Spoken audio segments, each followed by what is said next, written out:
So hello dear student, কেমন আছো? I hope প্রত্যেকে শুধু ভালো না, ভীষণ ভালো আছো। স্ক্রিনের ওপর একটা কোশ্চেন দেখা যাচ্ছে, তাই না? এই প্রশ্নটা আমরা মন দিয়ে পড়বো, বুঝবো, তারপর অঙ্কটা করার চেষ্টা করব।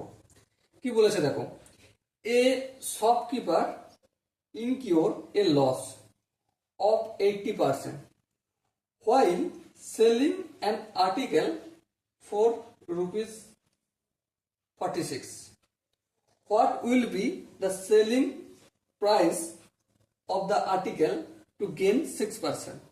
মুদ্রা কথায় একটা শপকিপার সে একটা আর্টিকেল বিক্রি করেছে, বিক্রি করে 8% লস হয়েছে। কত পার্সেন্ট হয়েছে? 8%। কিন্তু বিক্রয় মূল্যটা তার কত ছিল? 46 টাকা।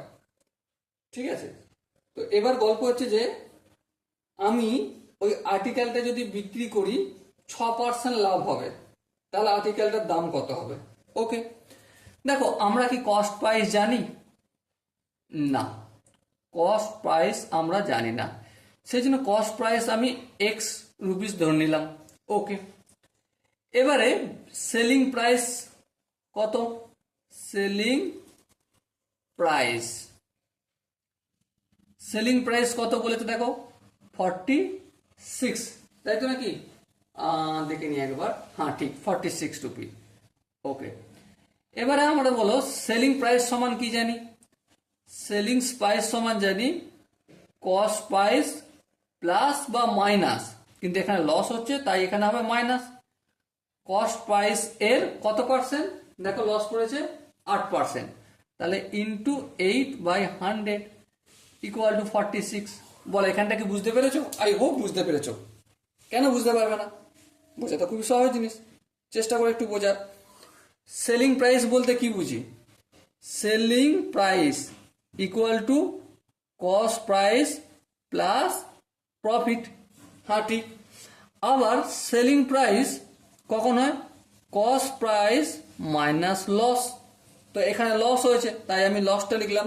এবার লসটা কত হয়েছে? কস্ট প্রাইসের উপর 8%, সেই জন্য একবারে এভাবে লিখে দিলাম। ওকে, আশা করি এখানটা প্রত্যেকের বোঝা গেছে। এবার দেখো এখানেও এক্স, এখানেও এক্স, দু জায়গা থেকে এক্স কমন নেবো। হ্যাঁ, তাহলে কি হবে? 1 - 8/100 ইকুয়াল টু 46।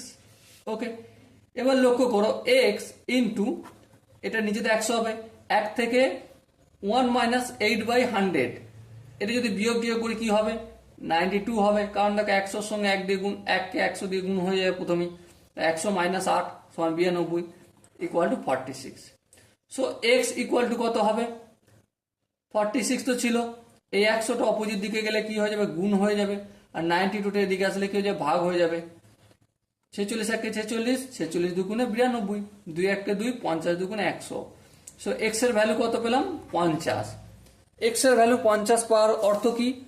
কস্ট প্রাইস আমি 50 টাকা পেয়ে গেলাম। হ্যাঁ ঠিক। এবারে আমাকে যদি কত পার্সেন্ট প্রফিট করতে বলেছে? 6%, তাহলে কস্ট প্রাইস 50, সেলিং প্রাইস কত হবে, তাই তো নাকি? হ্যাঁ, তাহলে আমরা কি কস্ট প্রাইস পেলাম কত? 50 টাকা প্লাস প্রফিট বলতে কত? 50 এর কত পার্সেন্ট? 6%।